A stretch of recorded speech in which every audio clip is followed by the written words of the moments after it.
Robert was about 9 or 10 years old, he told me he wanted to be allowed to go to the grocery store, which was on the other side of Belmont, all by himself.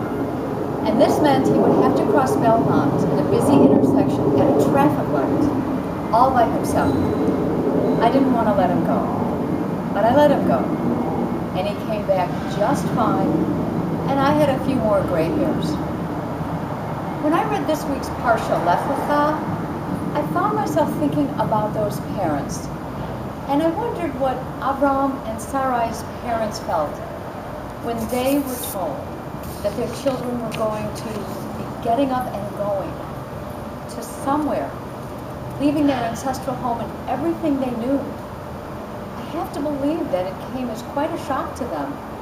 And I also believe that those parents felt really sad, knowing in all likelihood and in those times that they would probably never see their children again. I think that many, if not all of us, have had those Lech Lecha moments in our own lives. Times when a voice, maybe an inner voice, maybe what we think is God's voice, that tells us it's time for us to get up and go, to leave our home, and to venture out.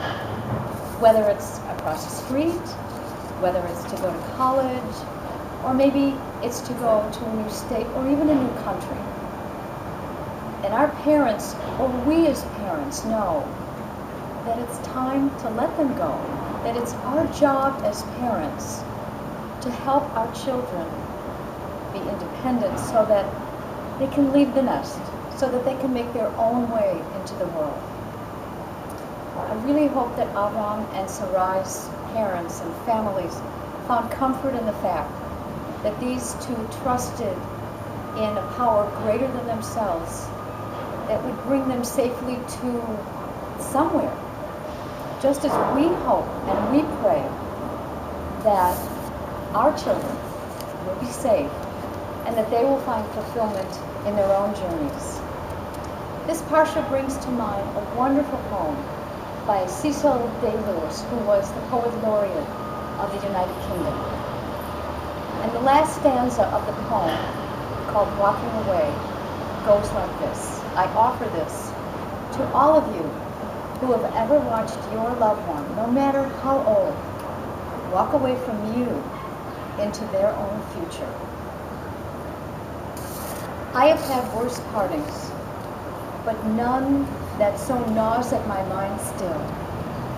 Perhaps it is roughly saying what God alone could perfectly show, how selfhood begins with a walking away and love is proved in the letting go. Shabbat Shalom.